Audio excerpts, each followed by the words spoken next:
Hello दोस्तों, नमस्कार। स्वागत है आपका हमारे सनातन जर्नी यूट्यूब चैनल में। दोस्तों, आज का टॉपिक है हमारा कि संस्कृत भाषा को पुरानी भाषा क्यों माना था। क्या कारण था कि संस्कृत भाषा को 1837 से पहले पुरानी माना गया था। और दोस्तों, वही भ्रम आज तक कुछ लोगों के बीच में बना हुआ है। तो दोस्तों, आज जानते हैं हम और समझते हैं कि संस्कृत भाषा को 1837 से पहले क्यों पुरानी माना था, क्या कारण था और आज कौन सी भाषा पुरानी है और लोगों में गलतफहमियां जो बनी हैं उसको आज दूर करते हैं और कारण को जानते हैं कि संस्कृत भाषा को क्यों पुरानी माना था। और ये कुछ लोगों की दिमाग में अभी भी ये भ्रम पैदा है कि संस्कृत भाषा ही पुरानी है। तो आइए देखते हैं इस वीडियो को और समझते हैं कि संस्कृत भाषा नहीं, पाली भाषा पुरानी है। संस्कृत भाषा को क्यों पुरानी माना था, इसका क्या कारण था। तो दोस्तों, बने रहें वीडियो में। और टॉपिक की ओर चलने से पहले ये दिखा देते हैं लीगल डिस्क्लेमर। जैसा कि हमारा और इस चैनल का उद्देश्य है साइंटिफिक टेम्परामेंट को इंक्रीज करना, किसी भाई की धार्मिक भावनाओं को आहत व ठेस नहीं पहुंचाना। और दोस्तों, आप अगर नए हैं हमारे चैनल में तो चैनल को सब्सक्राइब करें, लाइक करें और वीडियो अच्छी लगे तो वीडियो को शेयर ज़रूर करें। तो दोस्तों, संस्कृत भाषा को पुरानी मानने के कारण कई हैं। यह भ्रम कैसे पैदा हुआ था। दोस्तों, पहली बार अंग्रेज़ों के समय भारत में कोई भी इतिहास नहीं था।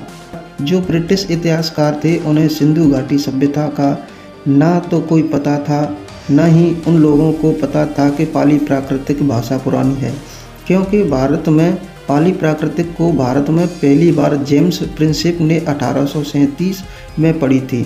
लेकिन संस्कृत को जॉन्स विलियम के समय में 1772 के लगभग यह कंपाइल कर लिया गया था कि आर्यन भाषा के तौर पर संस्कृत सबसे पुरानी भाषा है और बाहर से आई हुई है।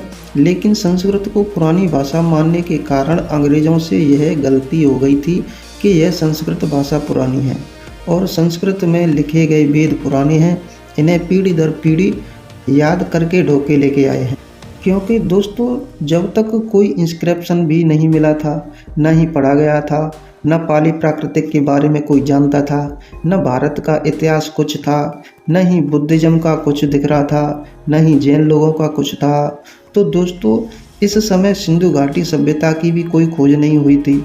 लेकिन जैसे जैसे इतिहास खुलकर आ रहा था तब पता चल रहा था कि यह वैदिक संस्कृत है। इस पर प्रभाव क्लासिकल संस्कृत का है, पाली प्राकृतिक भाषा का है।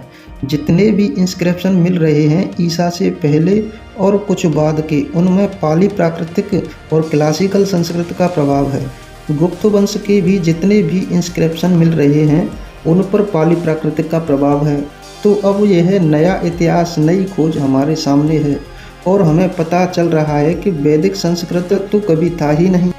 तो दोस्तों, जो भाषा पुरानी होती है उसका प्रभाव बाद की भाषा पर होता है। जैसे आज हमारी हिंदी भाषा है, इस पर अरबियों का भी असर है, पुर्तगालियों का भी असर है, डच का भी असर है और इंग्लिश का भी असर है। इंग्लिश के भी कुछ वर्ड आ जाते हैं इस हमारी हिंदी भाषा में। और संस्कृत का भी असर है और पाली प्राकृतिक का भी असर है, क्योंकि ये सारी भाषाएँ हिंदी बनने से पहले थीं। इसलिए दोस्तों, हिंदी भाषा पर प्रभाव ये सारी भाषाओं का है, क्योंकि ये भाषा पहले बन चुकी हैं और हिंदी बाद में बनी है। तो हमें हिंदी भाषा में ये सारे शब्द मिल जाते हैं इन भाषाओं को। तो दोस्तों, संस्कृत और क्लासिकल संस्कृत को देखेंगे तो इनमें पाली प्राकृतिक भाषा के शब्द प्रचुर मात्रा में मिलेंगे। दोस्तों, इसीलिए बिना खोज के, रिसर्च के अंग्रेजों ने ऐसा मान लिया था कि संस्कृत भाषा ही पुरानी है और इसमें लिखे हुए वेद पुराने हैं।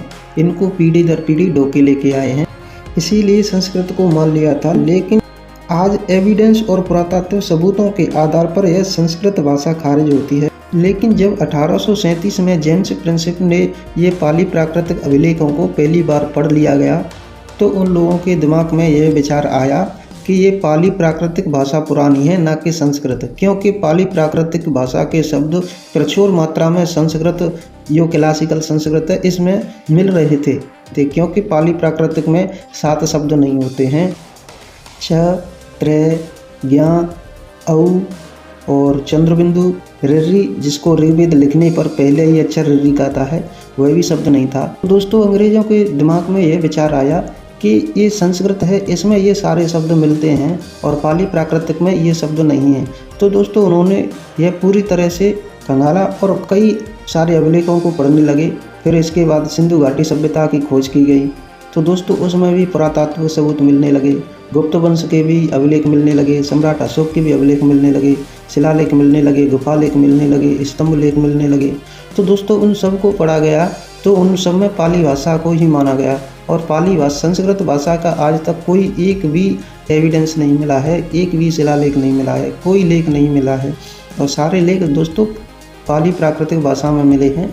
तो दोस्तों अंग्रेज़ों ने जब पढ़ लिया और पूरा यह निष्कर्ष निकाला कि ये संस्कृत भाषा पुरानी नहीं है, इससे पुरानी पाली प्राकृतिक भाषा है। तो दोस्तों यही कारण था कि जब 1837 से पहले अभिलेखों को नहीं पढ़ा गया, कोई इतिहास नहीं था, कोई बुद्धिज्म का भी कोई इतिहास नहीं था, और सिंधु घाटी सभ्यता की भी कोई खोज नहीं की गई थी। तो जब उससे पहले अंग्रेज़ों को 1772 में जेम्स विलियम के द्वारा यह कंपाइल कर लिया गया कि संस्कृत भाषा पुरानी है और इसमें लिखे हुए वेद पुराने हैं। लेकिन दोस्तों आज हमारे पास सबूत हैं, पुरातात्विक सबूत हैं, और इनके आधार पर अंग्रेज़ों ने भी इस संस्कृत भाषा को रिजेक्ट कर दिया, और हम पुरातात्विक सबूतों के आधार पर सभी लोगों ने संस्कृत भाषा को रिजेक्ट कर दिया कि संस्कृत भाषा पुरानी नहीं है, पाली प्राकृतिक भाषा पुरानी है।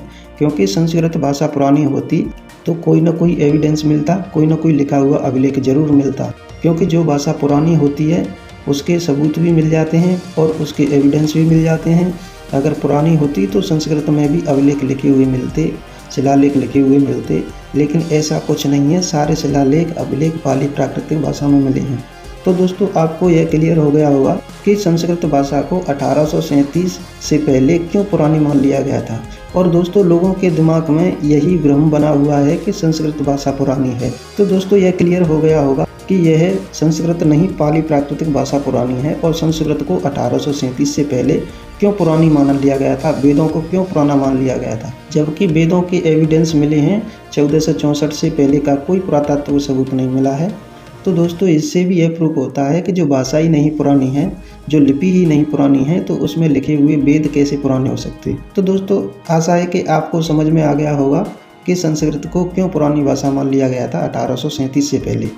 दोस्तों आपको यह जानकारी कैसी लगी कमेंट बॉक्स में ज़रूर बताएं, और आप अगर नए हैं हमारे चैनल पर तो ऐसी नॉलेजेबल वीडियो देखने के लिए चैनल को सब्सक्राइब करें, लाइक करें, और वीडियो को ज़्यादा से ज़्यादा शेयर करें, जिससे कि हमारे बहुजन वर्ग के जितने भी बच्चे हैं, अपन साथ भाई हैं, और जितने भी भ्रमित लोग हैं जिनके दिमाग में अभी तक ऐसा बना हुआ है कि संस्कृत ही पुरानी है, तो उन लोगों को भी यह जानकारी हो जाए कि संस्कृत पुरानी नहीं पाली प्राकृतिक भाषा पुरानी है। और संस्कृत को 1837 से पहले पुरानी मान लिया गया था, क्योंकि उस समय कोई एविडेंस नहीं था, कोई खोज नहीं थी, और कोई अभिलेख वगैरह भी नहीं पड़े हुए थे। पूरी तरह से पाली को ख़त्म कर दिया गया था, और पूरी तरह से बुद्धिज्म को भी ख़त्म कर दिया गया था। इसलिए यह भ्रम फैला दिया गया था कि यह संस्कृत भाषा पुरानी है। तो चलते हैं दोस्तों, जय भीम, नमो बुद्धाय।